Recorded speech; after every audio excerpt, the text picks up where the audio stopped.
Assalamualaikum warahmatullahi taala wabarakatuh.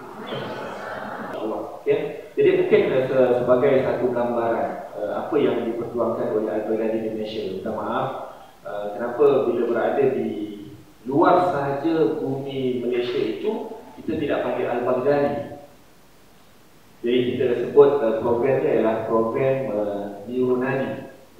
Neuronadi International program ini adalah teknik Neuronadi. Kerana atas tekangan nama Al-Baghdadi itu sendiri menyebabkan sulit kami di Malaysia juga. Bahkan setiap kali kalau pergi keluar negara itu, kalau nama Al-Baghdadi itu ditahan di airport.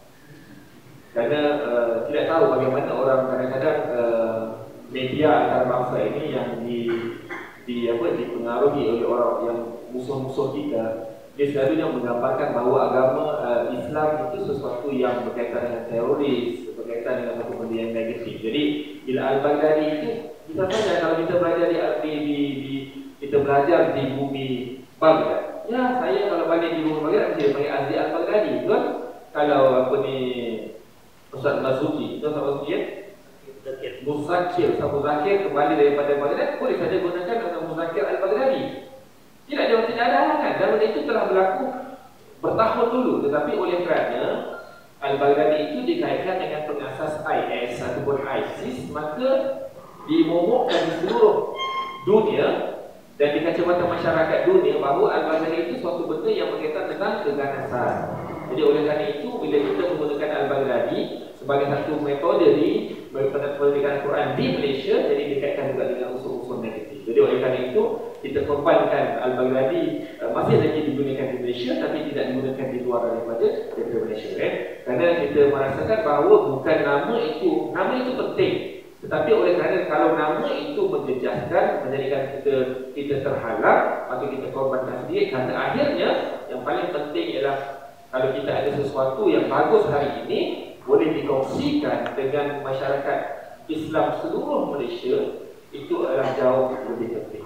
Jadi sejak 2009 sebenarnya metode ini telah diperkenalkan oleh QR Ustaz Jalaluddin Hasanuddin Al-Baghdadi yang memang mempelajari bidang Al-Quran dan bahasa Arab, telah mencipta satu pendekatan yang mungkin lepas itu Syahsar Syahdan akan tunjukkan saya bagaimana metode menggunakan satu alat bantu mengajar bagi memberikan satu pengenalan yang mudah untuk bagi sesiapa sahaja, tidak kira di mana peringkat umur sekalipun, melihat bahawa belajar Al-Quran itu bukan sesuatu yang stres, bukan sesuatu yang sulit, tidak boleh pakai seronok ya.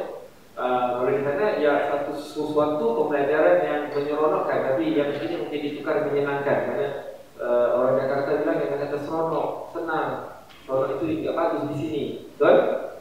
Jadi menyenangkan, mudah. Dan kalau kami di Malaysia itu, orang rasa kenapa lambat sangat kelas ni. Yang saya rasa di mana saja, kenapa lama sangat kelas ni ataupun sesi belajar Al-Quran ni. Tetapi kalau kami tanya kan, kenapa cepat sangat habis kelas Al-Quran ini? Itu jadi sesuatu yang berbeza. Yang Alhamdulillah dalam tempoh ini merupakan tahun yang ke-6 apabila kita menyediakan institusi pendidikan dalam bentuk center-center. Di sini macam bimbingan belajar ataupun pusat-pusat itu di seluruh negara itu memudahkan teknik ini digunakan di sesi-sesi kelas bersama dengan pelajar-pelajarnya, dan kita melahirkan pelajar-pelajar yang Alhamdulillah saya kalau Ustaz Syahdan bimbang kalau saya tidak sampai di sini, sebab drive saja daripada KL ke Johor tu kan, balik tu tekanan sampai lambat ke Kuala Lumpur. Takut Ustaz Syahdan kata kalau tak sampai ni, siapa yang mau bicara hari ni kan? Saya tak sampai, Ustaz Syahdan tak sampai. Tapi Alhamdulillah, kerana di sana semalam saya menyelesaikan bahawa setiap tahun itu kita memilih dipanggil ikon. Di sini ikon juga kan? Ataupun tokoh lah, tokoh yang paling muda untuk diternobatkan sebagai ikon ataupun sebagai tokoh bagi tahun-tahun, bagi setiap tahun itu ialah kalau lebih muda daripada kita bukan juga orang yang anak-anak kita yang umur 73 tahun tapi yang tak berani tampil. Pasal kita ni metode ini bukan hanya untuk yang kecil-kecil saja, tapi kita terbuka. Bila kita memilih ikon itu, kita buka daripada peringkat kecil sampai peringkat dewasa. Jadi kan pelajar-pelajar kalau di Malaysia itu ramai yang 80 tahun, 75 tahun, yang pencet-pencet yang dulu tak sempat baca Quran. Ada pelajar, mereka dia tak tampil. Jadi oleh kerana yang berani tampil itu yang kecil-kecil, umur 4 tahun, 5 tahun dan tahun 5 tahun dan 6 tahun. Alhamdulillah dalam beberapa tahun belakangan ini kita punya ikon itu yang paling kecil yang umurnya 4 tahun. 4 tahun, 1, 2, 3, 4 tahun bukan 40 tahun, yang silap 4 tahun. Jadi mereka ini menggunakan metode ini, Ustaz Musafir, dalam tempoh hanya 2 minggu. 2 minggu menggunakan alat ketuk ataupun yang nanti ditunjukkan kalau ada contohnya alat ketuk nanti, bersama dengan satu kitab yang namanya panggil Tamhid. Tamhidi itu dalam tempoh hanya 2 minggu anak ini boleh baca Quran. Dan dalam tempoh kurang daripada 100 hari khatam 30 juzuk. Yang ini kalau sebenarnya dipanggil makhluk halus. Sebab kalau kita jumpa di kedai tak tahu nak bikin apa, nak mau guna untuk tumbuk sambal boleh kan? Mau giring lada, pun tak boleh kan? Ya. Jadi ini apa panggil makhluk halus. Jadi kali pertama kalau Pak dekan di Universiti Jakarta dia bilang, ya ini bukan kayu biasa ni Bapak, yang ini mukjizat. Itu ayatnya kan, saya masih ingat lagi kali pertama kita sampai di Indonesia dulu untuk menerapkan metode ini. Jadi dengan alat ketuk ini 2 minggu menggunakan satu buku saja, dia boleh baca Quran dan kurang daripada 100 hari boleh mampu khatam 30 juzuk Al-Quran. Jadi ini bukan jadi jangan apa ni sahabat-sahabat silap faham mana menggunakan metode ini 2 minggu boleh baca Quran. Saya bercakap tentang konteks ataupun memilih tokoh yang paling terbaik sebagai satu benchmark. Boleh faham tak, benchmark ini satu tahap yang boleh dicapai. Maknanya kalau anak 4 tahun 2 minggu menggunakan alat ini dan juga menggunakan kitab Tamhid itu boleh baca Quran dalam tempoh 100 hari, boleh khatam Quran. Maknanya anak ini sebenarnya boleh layak tak Ustaz Muzakir pergi ke Gondor. InsyaAllah, betul? Kenapa? Inilah yang satu proses, kerana mengenal Quran itu dia cakap dia boleh baca Quran. Alhamdulillah. Jadi saya sadar dia ada saya kenal-kenal ini kitabnya. Okey. Jadi itu bermula pada 2009, kemudian 2012 baru kita memulakan metode, dan alhamdulillah sekarang ini telah memiliki kalau di Malaysia saja 1537. 1537 bukan banyak, belum banyak lagi. Karena kita inginkan bahawa menjadi hasrat. Kalau di Aceh ada 7-Eleven itu tak ada kan? Tidak ada 7-Eleven yang 24 jam buka tu. Tidak ada kan? Jadi kalau di sana 7-Eleven ini kalau 24 jam, semua barangnya mahal, tapi dia boleh buka satu hari satu 7-Eleven menjual barang-barang 24 jam. Jadi menjadi hasrat kita bahawa akhirnya kalau orang Islam di Malaysia itu tidak ada satu alasan pun untuk baca Quran, belajar Quran. Kenapa? Kerana setiap lorong, setiap taman, setiap desa itu memiliki center ataupun bimbel Al-Quran di tempat mereka. Jadi 1537 itu belum banyak, walaupun rakyat Malaysia itu sekitar 30 juta. Jadi bila kita beberapa kali hadir di sini menemu beberapa kawan-kawan kita di Indonesia, kita lihat bahawa kita cuba perkenalkan. Kerana satu dua gambaran awal kita lihat bahawa dengan bumi Aceh yang begini, dengan keseluruhan Indonesia itu memiliki institusi yang sangat-sangat hebat. Jadi mana mungkin teknik yang kita bawa itu memberi manfaat. Kenapa? Kerana Indonesia sendiri sudah memiliki teknik-teknik yang tertentu, banyak sekali teknik. Tapi alhamdulillah lepas kita memperkenalkan itu, rupanya ada ruang. Kerana kita konsepnya kita bukan bersaing, kita bukan bersatu alternatif. Dan kalau ini dia memberikan manfaat yang cukup besar kepada masyarakat sahabat-sahabat di Indonesia, maka kenapa tidak? Jadi alhamdulillah oleh kerana respon dan sambutan itu sangat-sangat positif. Dan ada pun telah pusat center kita yang berada di Jakarta pun telah memulakan pengambilan. Dalam tempoh saya kira kurang 1 bulan, Masya Allah, penampilan masyarakat itu responnya lebih daripada 50,000 yang berminat untuk belajar. Tetapi oleh kerana centernya itu sangat kecil, ruko di Jakarta kecil tapi harganya terlampau mahal.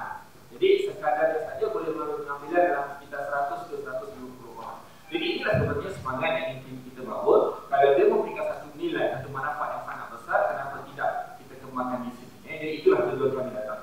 Dan yang keduanya, saya ingin membicarakan tentang bahawa apabila kita bawa teknik pendidikan Al-Quran itu, kita membawa satu vision, satu visi, satu misi yang sangat besar, iaitu bagaimana pendidikan Al-Quran itu kita bawa dalam konsep pendidikan Al-Quran sepanjang hayat. Ya, kalau sepanjang hayat kita kira itulah yang memang telah berada macam kita sekarang ini, kita kadang-kadang sedar. Tapi alhamdulillah kita di Malaysia itu telah menghasilkan satu pendidikan Al-Quran sepanjang hayat daripada anak itu masih dalam perut ibu, masih dalam perut di dalam kandungan ibu, masih dalam rahim lagi. Bagaimana kita berikan satu bentuk stimulasi, satu rangsangan kepada anak dalam perut itu dengan Al-Quran. Dan ini kalau kita mempunyai masa yang panjang, saya begitu seronok kerana salah seorang tenaga pengajar pakar ini adalah orang rumah saya sendiri. Sebab itu saya sangat yakin dan sangat teruja dengan program pendidikan anak-anak dalam peringkat rahim ini, kerana kajian sains itu telah menunjukkan bahawa anak-anak yang di dalam perut itu, di dalam rahim itu sangat cerdik, kerana dia tidak perlukan rotan untuk kita ajar dia. Dia tak perlu marah anak dalam perut, betul? Kerana dia tidak akan lari. Kalau dia kata baca Quran sekarang dia lari keluar, sesaja kan? Yang ini dia tidak akan lari. Jadi apa sahaja yang kita berikan pada waktu itu, anak itu akan belajar.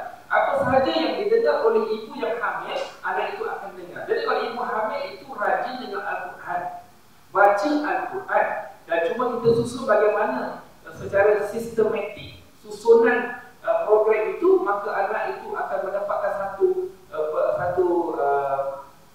bentuk stimulasi rangsangan yang akan mencerdikkan anak itu dengan Al-Quran. Masya Allah, anak ni kan saya tak tahu nak bayang bagaimana sebab saya tak pernah hamil. Tapi kadang-kadang kalau dengar isteri saya bercerita tu, rasa macam nak hamil, walaupun sudah kelihatan hamil sekarang. Pasal kalau datang sini, itulah tubuh tadi datang dengan Ustaz Osman ni, bilangnya di Aceh ni banyak makanan. Ayam tangkap ada, ayam lepas ada, ayam gantung ada, tunggu saja lah. Jadi setiap kali pergi Aceh, 2 kilo naik. Jadi kenapa kita rasa macam itu? Kerana apabila anak ini, Masya Allah, bila anak itu dikirimkan dengan contoh yang kita kirimkan di perkataan Bismillahirrahmanirrahim, sayang, ibu akan hantar Bismillahirrahmanirrahim. Bila dihantar, cara menghantar itu kita ajar ibu tu, sehingga akhirnya ibu tu merasakan bahawa lafaz ataupun kalimah Bismillahirrahmanirrahim itu sampai kepada ibu itu, dan kita beri isyarat kepada ibu, okey, sekiranya saya sudah terima Bismillahirrahmanirrahim, tolong tenang sekarang. Masya Allah, anak ini mendengar perut ibunya. Dan yang paling hebat, kalau anak itu memberikan respon mendengar, mengalir air mata ibu. Kerana apa? Kerana hanya orang yang pernah hamil sahaja boleh merasakan nilai tendangan anak itu kepada perut ibu bukan seperti mana tendangan biasa. Tidak sama macam tendangan Messi atau Ronaldo.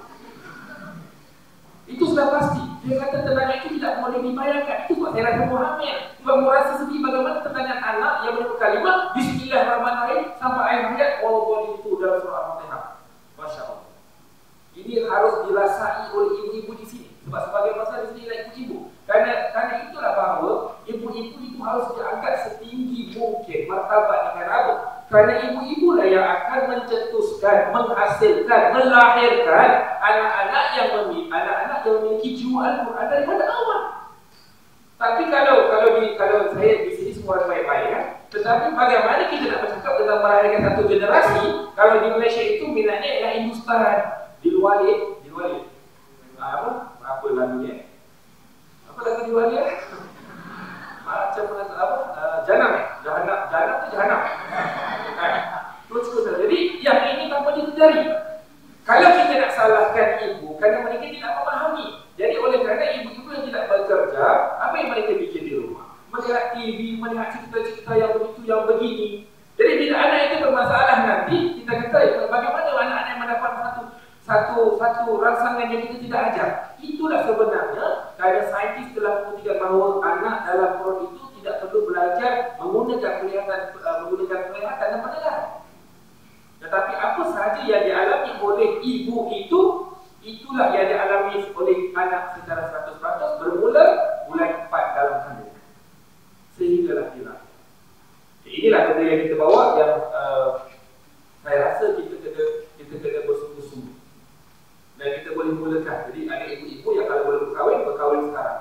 Kalau baru ada satu, bapa-bapaknya tambah lagi satu lagi supaya kita boleh melahirkan. Yes, kerana kita ada satu sebab. Kerana inilah khalifah yang Allah jadikan untuk membumi, yes, menjaga bumi, menjaga dunia ini. Bukan kita harapkan yang lain-lain yang itu yang seronok-seronok, libur-libur. Kan? Alhamdulillah hari ini hari libur, tapi kita libur di sini insyaAllah. Ya? Kemudian, kenapa dikatakan pendidikan Al-Fatihah Hayat itu bila keluar daripada perut, kita sedang satu program. Kita ada Taskah Al-Quran Al-Baghdadi. Kenapa tu? Wallahualam, di sini kan di peringkat Taskah ini ialah antara 0 sehingga 3 tahun yang pertama. Ataupun kita panggil 1000 hari yang pertama. Itu juga di peringkat yang sangat penting. Kerana Imam Al-Ghazali mengatakan bahawa anak yang dilahirkan itu umpama kain putih suci dan bersih.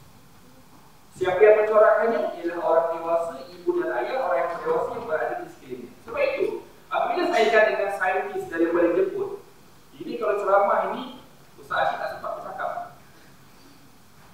Saya kaitkan dengan satu, boleh tulis nama dia, Profesor Shinichi Suzuki. Kalau nama Suzuki itu apa, kalau Toyota tu seperti Jepun lah, Honda Jepun kan, ya? Ajinomoto adalah sini. Itu pun Jepun ya? Jadi Profesor Shinichi Suzuki dia menyatakan bahawa satu kajian bahawa setiap anak yang dilahirkan di muka bumi, bahasa ialah suatu yang asing bagi mereka. Saya teruskan ya. Anak yang dilahirkan di muka bumi ini, bahasa ialah suatu asing bagi mereka, maksudnya bagi anak-anak ini. Okay? Cara mudah faham begini. Kalaulah Ustaz Osman dilahirkan di Aceh, tetapi ibu ayahnya tinggal di Saudi Arabia, jadi apakah bahasa yang digunakan oleh Ustaz Osman? Sudah pasti bahasa Arab, bukan bahasa Aceh. Saya lahir di Mongolia. Mongolia di mana? Saya pun tak tahu. Saya lahir di Mongolia, tetapi dibesarkan oleh ayah saya di Aceh. Jadi setiap hari saya mendengar bicara orang-orang Aceh. Apakah bahasa yang saya memahami dan saya gunakan? Sudah jadi bahasa Aceh. Yes, inilah. Jadi apabila kita, oleh kerana saintis telah membuktikan bahawa Shinichi Suzuki bahawa anak-anak kecil ini bagaimana mereka belajar, mereka boleh belajar 4 kali lebih pantas daripada orang dewasa. Dengan cara mana? Dengan hanya mendengarkan sahaja. Nak dengar waktu bila? Mendengarkan waktu 3 tahun yang pertama. Jadi kalau kita ingin anak itu berbahasa Al-Quran, Al-Quran itu merupakan satu bahasa. Sudah barang tentu waktu bila? Waktu 3 tahun yang pertama. Bukannya kita ajak dia berdangdut. Kalau kita dengarkan lagu-lagu itu, lagu-lagu yang telah diserap oleh anak 4 kali lebih keras.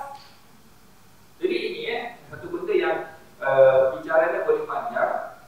Sebab itu kita menjaga satu program pendidikan atas menjaya. Pada 3 tahun yang pertama, sesudah 3 tahun yang pertama, masuk 4 tahun, 5 tahun dan taman itu ada di peringkat prasekolah dan juga tasis disediakan di kalau di sini di Ronadi. Kemudian selepas 7 tahun hingga 70 tahun itu ada center ataupun program yang disediakan untuk anak yang lebih lanjut usianya, dan juga selain itu ada program Tafiz Nadi Al-Badari yang kita akan kongsikan selepas ini. Jadi itu yang kedua.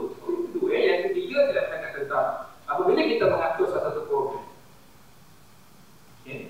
Jadi kita melihat teknologis, cara mana barat melihat kepada satu pendekatan pembelajaran.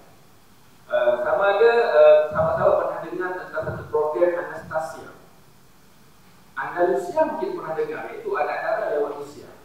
Betul kan? Andalusia ataupun Ustaz Asyik terkenal di Malaysia itu ialah Andalusia Travel, iaitu syarikat yang menguruskan umrah dan haji di Malaysia. Tetapi Anastasia ini ialah lahir di negara barat yang memberikan satu kurikulum pendidikan untuk anak-anak orang barat untuk tahun 3000. Masya Allah. Sekarang tahun berapa? 2017.